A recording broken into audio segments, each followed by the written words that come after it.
രാഷ്ട്രീയ വനവാസം അവസാനിപ്പിച്ച് professor PJ. Kurian കളത്തിലിറങ്ങുന്ന സൂചനകളാണല്ലോ കുറച്ചു ദിവസങ്ങളായി കേൾക്കുന്നത്.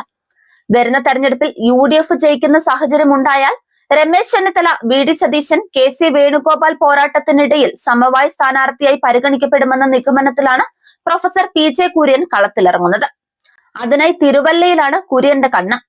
നേരത്തെ രാഹുലിന് പാലക്കാട് സീറ്റ് നൽകില്ലെന്ന് ഉറച്ചു പറഞ്ഞിരുന്ന കുര്യൻ പിന്നീട് അദ്ദേഹത്തിന് അനുകൂലമായ നിലപാടിലേക്ക് നീങ്ങി.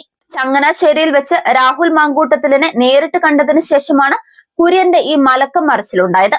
ഈ കൂടിക്കാഴ്ചയ്ക്ക് മുൻപ് വരെ രാഹുലിന് പാലക്കാട് സീറ്റ് നൽകില്ലെന്ന നിലപാടിലായിരുന്നു അദ്ദേഹം. എന്നാൽ രാഹുലിനെതിരെയുള്ള പാർട്ടി നടപടി പിൻവലിച്ചാൽ അദ്ദേഹം പാലക്കാട് മത്സരിക്കാൻ യോഗ്യനാണെന്ന് കുര്യൻ പിന്നീട് പറഞ്ഞു. താൻ ഒരിക്കലും രാഹുലിന് മത്സരിക്കാൻ യോഗ്യതയില്ലെന്നും പറഞ്ഞിട്ടില്ലെന്നും അദ്ദേഹം വ്യക്തമാക്കുന്നുണ്ട്.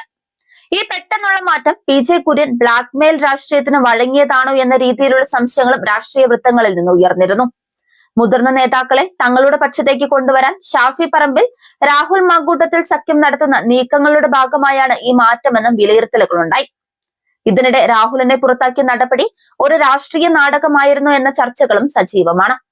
നിലവിൽ പി.ജെ. കുര്യൻ മാത്രമാണ് തിരുവല്ല സീറ്റ് കോൺഗ്രസ് എടുക്കണമെന്ന ആവശ്യവുമായി മുന്നിട്ടിറങ്ങിയിട്ടുള്ളത്. രമേശ് ചെന്നിത്തലയുടെ രഹസ്യ പിന്തുണ പി.ജെ. കുര്യനുണ്ടെന്നതും അടക്കം പറച്ചിലാണ്. യു.ഡി.എഫിൽ ഘടകകക്ഷിയായ കേരള കോൺഗ്രസ് ജോസഫ് ഗ്രൂപ്പിന് നൽകിയിട്ടുള്ള മണ്ഡലമാണ് തിരുവല്ല. ഇത് റാന്നിയുമായി വെച്ചുമാറി തിരുവല്ലയിൽ മത്സരിക്കാനാണ് പി.ജെ. കുര്യൻ തയ്യാറെടുക്കുന്നത്. ഇതിനുള്ള ചരടുവലികൾ രഹസ്യമായി തുടങ്ങിക്കഴിഞ്ഞതായിട്ടാണ് വിവരം.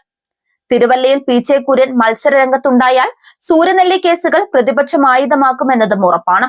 രാഹുൽ മാങ്കൂട്ടത്തിലിന്റെ പെൺവേട്ട കഥകൾക്കും കേസുകൾക്കും പിന്നാലെ സൂര്യനെല്ലി സ്ത്രീപീഡന കഥകൾ കൂടി വീണ്ടും ചർച്ചയിൽ വരുന്നത് കോൺഗ്രസിന് കടുത്ത ആഘാതമുണ്ടാക്കുമെന്നാണ് ഒരു വിഭാഗം വാദിക്കുന്നത്.